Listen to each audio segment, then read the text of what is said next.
আজকেও কিন্তু বাইরে বৃষ্টি পড়ছে আর মায়ের হাতে চায়ের সাথে দিনটা শুরু হলো। তো এখন মোটামুটি 11টা মতো বাজে।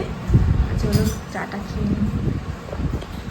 নমস্কার, good morning and welcome to my new vlog. তো চলো আজকে আবার এই বাড়ি থেকে আমার নতুন ইন্টারেস্ট সাথে ভ্লগটাকে স্টার্ট করলাম।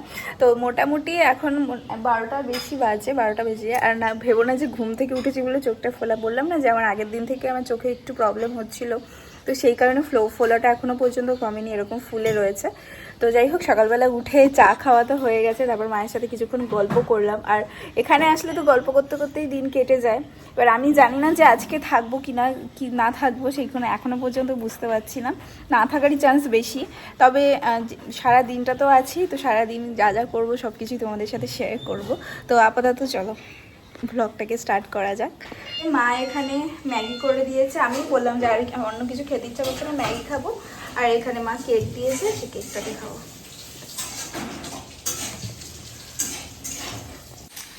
যে মা এখানে আলু ভাজছে, ডিমের মতো দেবে মনে না? না, হ্যাঁ, ডিমের কষা করব। আর কালকের একটু বিরিয়ানি আছে, তার সাথে মা বলছে যে ডিমের ঝোল করে নিই, একটুখানি ডিম কষা, তার দিয়ে আমাদের হয়ে যাবে এবেলা। তো তাই করো, এই জন্য ডিম ছাড়াচ্ছে। হ্যাঁ, ডিম কষা করবো।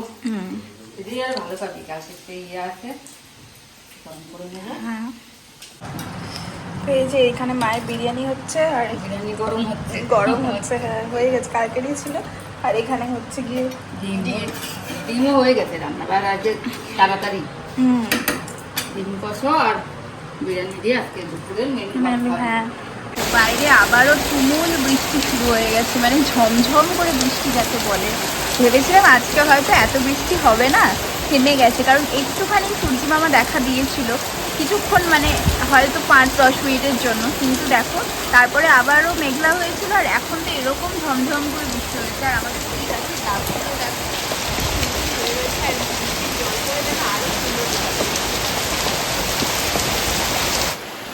মা স্নান করতে গেছে, আমি বসে বসে এডিট করছিলাম।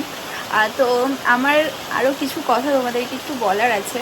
তো বেসিক্যালি যতই ভাবি যে এইসব ব্যাপার নিয়ে কোনো কথা বলবো না, কিন্তু কিছু পাবলিক এমন উত্তেজিত করে দেয়। উত্তেজিত থেকে বড় কথা হচ্ছে যে ডিরেক্ট এখানে গিয়ে লাগে, মানে ভীষণই হয়। আর যেটা কিনা দেখবে সবারই কিন্তু আমাদের নিজেদেরকে নিয়ে বললে যতটা না আমাদের গায়ে লাগে, আমাদের বাবা মাকে নিয়ে বললে কিন্তু সেটা আরও দ্বিগুণ পরিমাণ গায়ে লাগে। সেটা যদি তোমরা মানে ফিল করবে, যারা আমরা বাবা মায়ের সন্তান, তো আমরা কখনোই কিন্তু বাবা মায়ের খারাপটা বা বাবা মাকে কেউ যদি ভুলভাল কোনো কথা বলে সেগুলোকে আমরা মেনে নিতে পারি না, তাই তো? তো সেরকমই একজন মানুষ আছেন, তো তাকে আমি কী বলে সম্বোধন করবো আমি জানি না, আমার মুখে কোনো কথা আসছে না। তো 2 দিন আগে আমি এই বাড়িতে যখন এসেছিলাম, আগের দিন মানে হঠাৎই মানে দেখা করতে এসেছিলাম বলতে, আমি সেই ভিডিওটাও তোমাদের সাথে শেয়ার করেছিলাম যে ব্লাউজ বানাতে এসেছিলাম এখানে এক কাকিমার কাছে, আমি যার কাছে আগে বানাতাম। তো সেই দিনকার ওই মানে সামথিং সেদিনকারে ওই মানে বানাতে এসে ওইখানের কাজ মিটিয়ে আমি এখানে মায়ের সাথে দেখা করতে এসেছিলাম। তো যাই হোক, সেই ভিডিওটাও তোমাদের সাথে শেয়ার করি। ইভেন ওই ভিডিওটার মধ্যে একজন, মানে কি বলবো, এদেরকে আমি মানুষ বলবো না কি বলবো, আমার কি বলে সম্বোধন করা উচিত সত্যি কথা বলতে আমি জানি না। আমি এখানে কমেন্টটা এই স্ক্রিনশট নিয়ে রেখেছি। আমি জানি যে এই স্ক্রিনশট মানে কি বলবো, মানে যারা কমেন্টগুলো করে আমি জানি না যে ওরাই ডিলিট করে দেয় নাকি ইউটিউব ওদের কমেন্টগুলো দেখে কোনোভাবে গাইডলাইন্স ফেলে দেয় বা কিছু হয়ে যায়, আমি জানি না, আমি বলতেও পারবো না।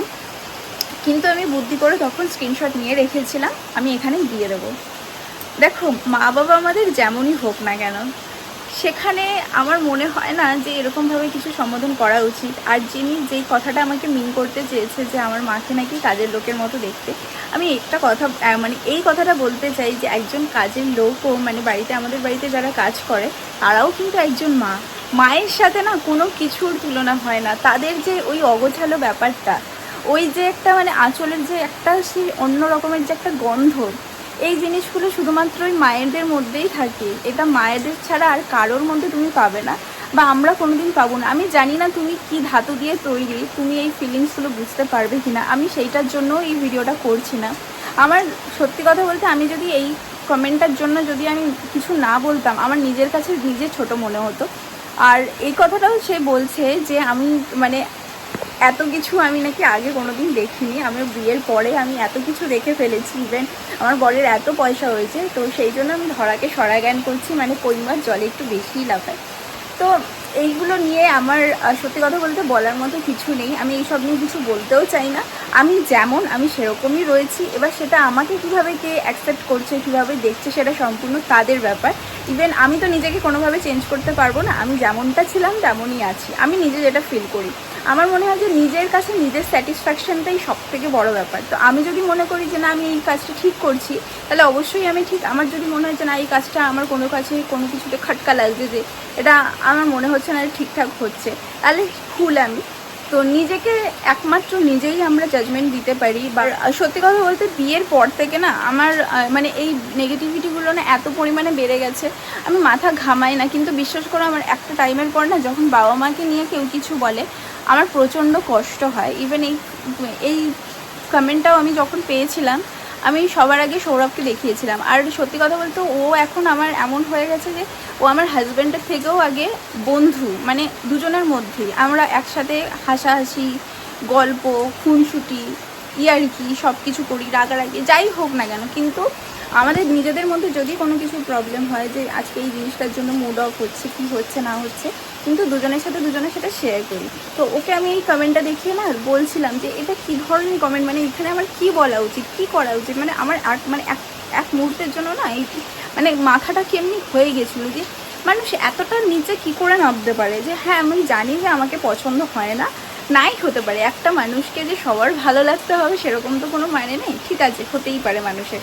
অনেকে অনেক ধরনের কমেন্ট করে। একজন আমাকে বলে যে আমাকে ঘোড়ার মতো দেখতে। দেখো আমাকে যেমন দেখতে আমি তো সেরকমই দেখতে হবে। যদি ঘোড়ার মতো দেখতে হয়েছি তো কী আছে, ঘোড়াও তো একটা পশু বা একটা প্রাণী না, তার মধ্যেও একটা প্রাণ আছে, তার মধ্যেও ইমোশন কিছু কাজ করে, তারাও একটা বাচ্চার জন্ম দিচ্ছে। তো মানুষও যেরকমভাবে এগোচ্ছে, সে একটা পশু বা প্রাণী, মানে প্রাণী মাত্রই সেভাবেই এগোচ্ছে। তো ঠিক আছে, সেটা নিয়ে আমার কোনো যায় আসে না। কিন্তু যেখানে একটা মাকে নিয়ে প্রশ্ন ওঠে না, তো সেখানে আমার মনে হয় যে যদি মুখটা বন্ধ করে রাখি তাহলে সেই জায়গা থেকে আমি কোনো রকমই মানে একটা দিয়ে দিলাম যে তাকে কি বলা উচিত। আমাকে যা বলছে, আমি পয়সা হয়ে গেছে বলে আমার মানে অ্যাটিটিউড চেঞ্জ হয়ে যাক বা যাই হয়ে যাক না কেন, সেটা নিয়ে আমি কোনো কথা বলছি না।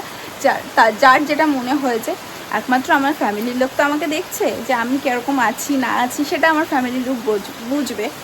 তো সেটা নিয়ে আমার কোনো বক্তব্য নেই। কিন্তু এই যে বাবা মাকে নিয়ে যে কথাগুলো, তো এইগুলো না আমার মানে সত্যি কথা বলতে মানে কি বলবো, স্পিচলেস হয়ে যায় মাঝে মাঝে, মানে কিছু বলার থাকে না। আমি এটুকুনিই বলবো যে বাবা মায়ের জায়গা কোনো অংশে কারোর সাথে তুলনা করা যায়। যতই বড় হয়ে যায় না কেন, মায়ের কাছে ঠিক তেমনটা বাচ্চা যেমন ছোটোবেলায় যেরকম 1 মাসের 2 মাসের বা 1 দিনের বাচ্চা যেরকম থাকে, মায়েদের কাছে সেরকমটাই থাকবো। আর যতই মানে আমরা বড় হয়ে যাই না কেন, মা মায়ের জায়গাতেই থাকবে। তো এই দুটো সম্পর্কের না কোনো দিনই মানে কোনো রকমভাবে মানে ডেফিনেশন দেওয়া যাবে না। আমি যেটা বুঝি বা আমি এত বড় হয়ে যেটা মায়ের সম্বন্ধে বুঝতে পারি, আমি সেটুকুনি তোমাদেরকে শেয়ার করলাম। তো আমি এটাই বলবো যে তোমাদের যাদের পছন্দ হবে না, এর আগেও বলেছি এখনও বলছি, আর যে আমাকে কমেন্টটা করেছো তাকেও বিশেষ করে বলছি যে তোমার দেখার দরকার নেই, তুমি দেখো না। তোমার যদি কোনো কিছু আমার ভালো না লাগে তুমি দেখো না, কমেন্ট করো না।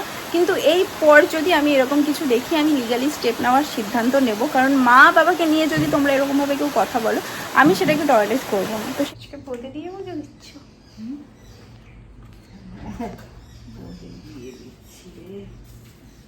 দিয়ে আর কালকে মিষ্টি ছিল।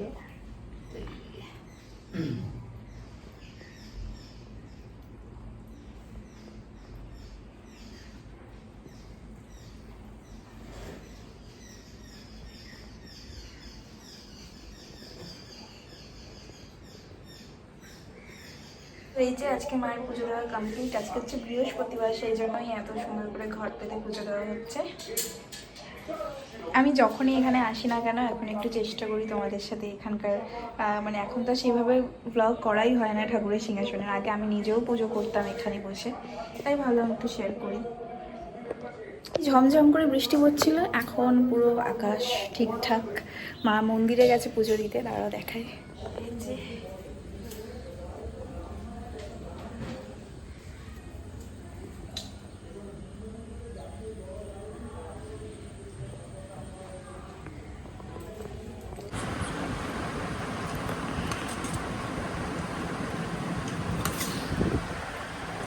যেন একদিন মিস করা। দুপুরবেলা এমন ঘুম দিয়েছি, তো ঘুম থেকে উঠলে আমি প্রায় এই 7:30 নাগাদ উঠে ভাবলাম আমি ভিডিওতে এডিট করে রেখেছিলাম, তাহলে সেটা পোস্ট করে দিই। তো তারপর ভাবলাম যে আমি সবসময় তোমাদের নিচের ঘরগুলোকে দেখা, কারণ আমি এখন যখনই আসি না কেন ওপরে খুব একটা আসা হয় না, আর নিচ থেকেই ঘুরে টুরে চলে যাই। আর থাকলে পরেও না তোমাদের সাথে এই রুমটাকে শেয়ার করা হয় না এখন আর।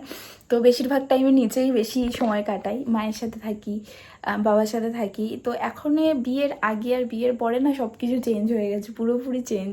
মানে যেখানে আগে না সেরকম অত খুব একটা তো সবাই সবার মতো থাকতো, বাবাও দোকান থেকে আসতো, নিজের মতো নিজে খাওয়া দাওয়া করতো, আমাদের সাথে যদি কিছু দরকার হয় তখন সেই জিনিসটা সলভ করতো, এরকম। কিন্তু এখন আমার বিয়ের পরে যে জিনিসটা হয়েছে, বিয়ের পর যতবারই আমি এখানে আসি না কেন সবাই না একসাথে সব কিছু করার চেষ্টা করি, বলো। মানে ধরো আমি, মা, বাবা, ভাই, 4 জনে মিলে একসাথে খেতে বসার চেষ্টা করি, কারণ যেই জিনিসগুলো হয় না মানে। আর এখন তো পুরো এই 6 মাসে অনেক কিছুরই চেঞ্জনেস চলে এসছে, তাই না? মানে যেহেতু এই বাড়িটা এখন আর থাকা হয় না, তো ওদেরও অভ্যাসগুলো চেঞ্জ হয়ে গেছে। তো হুট করে যখন আমি আবার আসি তখন ওদেরও ভীষণ ভালো লাগে, সে বুঝতে না পারলেও মানে বলতে না চাইলেও সেটা বোঝা যায়, তাই না? তো যাই হোক, ভাবলাম চলো এই ঘরটাকে দেখি দিই। আজকে দুপুরবেলা এখানে আমি ঘুমাই না, আমি নিচে মাঝখানের ঘরটাতে আমি আর মা ঘুমাচ্ছিলাম, আর এখানে বাবা বললো তাহলে আমি ওপরে গিয়ে শুচ্ছি, তোমরা এখানে ভালো করে ঘুমা। তো সেই জন্য এখানে এসেছিলাম। তারপর দেখি এখানে বিছানা চাদর ঠাদর এলোমেলো হয়ে রয়েছে। একটা টাইমে আমি এই মানে এই ব্যাকগ্রাউন্ডটাতে যে কত যে ভিডিও করতাম, শ্যুট করতাম, তো এখন আর সেভাবে এই ঘরটাতে আসাই হয় না। এই যে, আর এখানে আমার একটা নাচের ছবি রয়েছে। তো এগুলো যারা অনেক দিন ধরে আমাকে ফলো করো, আমার ভিডিও, পুরোনো ভিডিও মানে অনেক অনেক দিন ধরে দেখো, তারা হয়তো জানবে এই জিনিসগুলো। যারা নতুন তারা কিছুই বুঝতে পারবে না। আর এই মিররটা তো পরে, অনেক পরে অ্যাড করা হয়েছে ঘরে। আর আগে যেটা ছিল, আগে মোটামুটি শুধুমাত্র এই বেডটা ছিল, এই আলমারিটা আর এই ছবিটা, এইটা হচ্ছে মেনে। আর এই পান্ডাটাকে সৌরভ প্রথমবার দিয়েছিল, মানে ওর সাথে আমার যখন সমস্ত কিছু ঠিকঠাক হয়ে যায় তারপরে ও দিয়েছিল এই জিনিসটা, গিফট করেছিল। চলো এবার নিচে যাই, আমার ভিডিও আপলোড করা কমপ্লিট হয়ে গেছে। আর একটু আগেই সৌরভ ফোন করলো যে কখন আসবো, আমি বললাম ঠিক আছে একটু পরেই আসো। তো চলে যাব। এইবার আর বেশি দিন থাকা হলো না, পরের বার যখন আবার আসবো তখন আবার এসে থাকবো। কারণ এরপরে আবার শ্রাবণ মাসে নাকি আমাদের কিছু একটা নিয়ম আছে, যে শ্রাবণ মাসে নাকি, জানি না এটা বাঙালদেরই নিয়ম হয়তো, যে বিশেষ করে এইবারই নিয়ম যে শ্রাবণ মাসে জল বাড়াতে হয়। সেটার মানে হচ্ছে যে এই বাড়িতে এসে, মানে বাপের বাড়িতে এসে আগেকার দিনে নিয়ম ছিল সেখানে 1 মাস থাকতে হতো, এখন তো 1 মাস কেউ থাকে না, এখন ওই 2-3 দিন থাকলেই মানে নিয়ম রক্ষাটুকু করলেই হয়। তো সেই হিসেবে আবার আসতে হবে পরে। আর আরও একটা স্পেশাল ইভেন্ট আছে। তো এতদিন বমাদের বাড়িতে ছিল, ছোকাকা বলছি, সরি, পিসিমণিদের বাড়িতে খেয়েছিলাম, মানে যেটা জোরে একসাথে নিমন্ত্রণের পার্ট থাকে। এবার হচ্ছে ছোকাকা অনেক দিন ধরেই বলছে তোদের যেদিন সময় সুযোগ হবে ফাঁকা থাকবি, বা ওই সময় ওরকম করে একটা টাইম ডিসাইড করা হচ্ছিলো। তো আমি ভেবেছি যে তখন একবার এসে, মানে যখন আসা হবে তো তখন এসে কয়েকদিন থেকে যাব বেশি করে। তো এই জন্য এইবারটাতে আর বেশি দিন থাকছি না, তো আজকেই চলে যাবো, মাকে গিয়ে বলি। তো চলো আজকে একদিনের সফর কমপ্লিট। এই একদিনটাকেই না মনে হয় যেন মানে হুট করে কেটে যায়, মানে জাস্ট একটা তুড়ি মারলেই হয়তো বেরিয়ে যাচ্ছে, এরকমভাবে দিনটা কেটে যায়। মানে সত্যি ভালো সময়, বা এই সময়গুলো না এখন মানে যারা বিবাহিত তাই সেই মেয়েরাই একমাত্র ফিল করতে পারে যে বাবার বাড়ি আসার মজা, বা নিজের মা বাবার সাথে থাকার আনন্দটা। মানে বিশ্বাস করো আমি তো এই জিনিসগুলো ভীষণভাবে ফিল করি, যে এতদিন একটাভাবে থাকতাম, এখন আর একটাভাবে থাকছি। আগে নিজের বাবা মায়ের সাথেই সময় কাটাতাম, এখন মানে কি বলবো, অন্যের বাবা মাকে নিজের বাবা মা বলে সেইভাবে তাদেরকে ট্রিটমেন্ট করতে হচ্ছে। মানে এটা যে কতটা মানে কি বলবো, যে অন্য রকমের একটা ফিলিংস। মানে মানে প্রথম এই জিনিসগুলোকে হয়তো সত্যি অ্যাকসেপ্ট করতে কষ্ট হয়। এই ফিলিংসগুলো যারা বহু বছর ধরে মানে সংসার করে এসছে, তাদের এখন আমাদেরকে, যারা নতুন নতুন বিয়ে করেছি তাদেরকে অনেক কিছু জ্ঞান দিতে আসবে, আমি জানি এই ভিডিওর কমেন্টেও হয়তো আমি পাবো। কিন্তু হ্যাঁ, এই জিনিসটা আমি ফিল করি যে আমার তো প্রত্যেকটা মুহূর্তে মনে হয় যে আমি যখন ওদের জন্য কিছু করি না, তখন হুট করে আমার মাথায় চলে আসে যে সেই জিনিসটা যদি আমার বাবা মায়ের জন্য করতে পারতাম, এটাও যদি ওদেরকে একটু দিতে পারতাম। মানে এইরকম ফিলগুলো হয়, হয়তো এখন নতুন নতুন করে বেশি ফিল হচ্ছে, এরপর হয়তো আস্তে আস্তে জিনিসগুলো ঠিক হয়ে যাবে। তো এই হচ্ছে ব্যাপার। মা এখন রাতের জন্য আমাদের কি বলছি, রাতে ডিনার স্পেশাল মা আজকে করেছে ঘুগনি, আর রাত্রিবেলা লুচি করবে। আমরা খেয়ে দিয়েই যাবো। আমি সকাল থেকে বলছিলাম না যে কি করব আজকে, কোনো ঠিক নেই, হয় থাকতেও পারি নাও থাকতে পারি। তাই আমি ভেবেছিলাম যদিও বলে যে না আজকে আর আসবো না, ঠিক আছে থেকে যাও, কারণ ও অফিস থেকে এসেও না আসতে চায় না। তো বললো ঠিক আছে আমি যাচ্ছি। আমি বললাম ঠিক আছে তাহলে চলেই যাই, এরপরে আবার আগস্ট মাসে আসবো, কারণ তখন রাখি ঠাকি আছে অনেক কিছু, তো তখন ভেবেছি আবার এসে 2-3 দিন থেকে যাবো। তো এই হচ্ছে ব্যাপার। আর এখানে এখন মানে এটা তো হয়েই গেছে, এবার লুচি করবে। আমি বললাম যাও আমি ময়দাটা মেখে দিই, বলে না আমি মেখে নেবো। এখন তার ওটা আসেনি, আসতে পরে তো তারা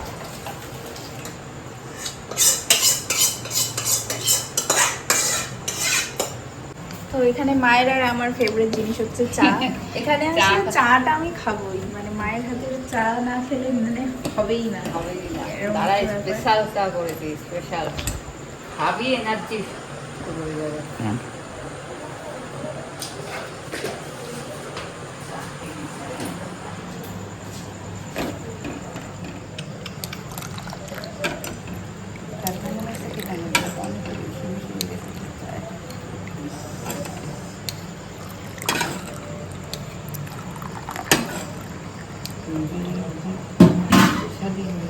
তো চাকরি করা কি বাটি, অনেকগুলো বাটি, বাহ, মা আজকে দেখো কি সুন্দর একদম সাজিয়ে গুছিয়ে নিয়ে এসছে, দুজনে আমরা খাবো বলে। এখানে চিড়ে ভাজা আছে, বিস্কুট আছে, আর এই কি বলে চা। আর তার সাথে এই ট্রেটা আমার খুব ভালো লেগেছে। মাকে এক্ষুনি জিজ্ঞেস করলাম যে এটা কোথা থেকে নিয়েছো, তো বললো যে আমার বিয়ের সময় বৌদি ভাইয়ের বাবা মানে জেঠু আমাদেরকে একটা ইয়ে গিফট করেছিল, কি বলে ডিনার সেট গিফট করেছিল। তো সেটার মধ্যে এই সমস্ত কিছু ছিল, একটা এরকম মানে সার্ভিং বোল ছিল এরকম ঢাকা দেওয়া, সেটা মা শশা টশা রাখে এখন। অনেকগুলো করেছে। হ্যাঁ, এবার একটা বড় মেজো সেজো ছোট এরকম করে পরপর থাকে না বিভিন্ন সাইজ অনুযায়ী, তো সেরকম ছিল। তার সাথে ট্রেটাও ছিল। তো মা বললো আমি এখন এটাকে এরকম ভাবে ইউজ করছি, ভালোই লাগছে দেখতে খাবারটা সার্ভ করার জন্য। বাবা আমি বিস্কুট খাবো না, আমি একটু চিড়া ভাজা খাবো।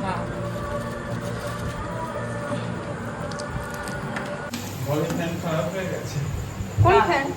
এটা আরো ভালো, এক একটা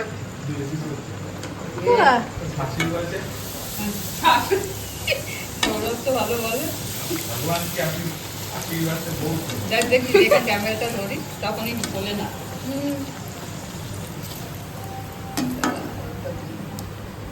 তা আমি ভেজে দিচ্ছি, তুমি বেলো। আমি বেলতে পারি, এই ভাজতে পারি। তুই তো এখন অনেক কিছু শিখে গেছিস না, দাদা অনেক কিছু পারে না। বড় হয়ে গেছে। হ্যাঁ দাদা তাকে দাদা দিতে নিই, তারপরে আমি মেরে দিই। এই দেখো এমনি করো। সৌরভ তো ওরা শিখে গেছে সত্যি।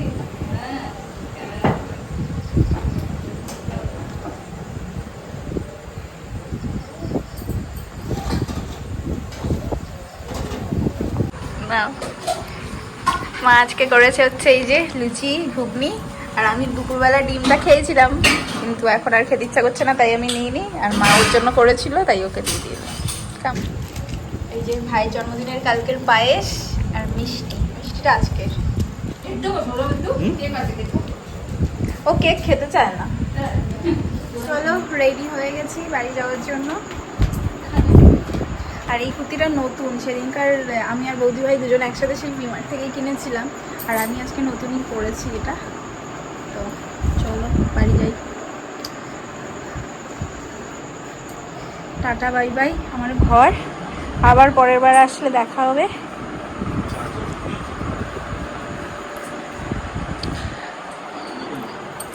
হ্যাঁ সব ঢুকিয়ে নিচ্ছি।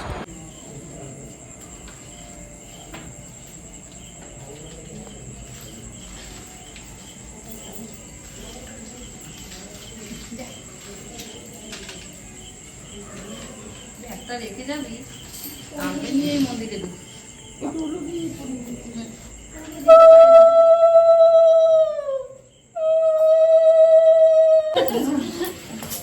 চলো টাটা। সবাই মিলে আবার আসবে। বলতে বলতে আমরা দুবার করে আসি। হ্যাঁ হ্যাঁ আসছি বাবা। ও তোমাদের যাবো তারপর পূর্ণিমার দিনে আর ঠকে যাবো, ওই জন্য বললাম না। ওকে বলছি কে চালাবে, বলে ও চালাচ্ছে। ওই জন্য হ্যাঁ ভালো, হ্যাঁ বাবা ভালো আছে তো, হ্যাঁ এই আছে চল, এই আশ্রমে গেছি, এই না আশ্রমে গেছিলাম। হ্যাঁ আর এমনি তো এই গ্যাংটক দার্জিলিং ঘুরে এলাম, সে তো ঘুরে এসেছি। হ্যাঁ টাটা, হ্যাঁ।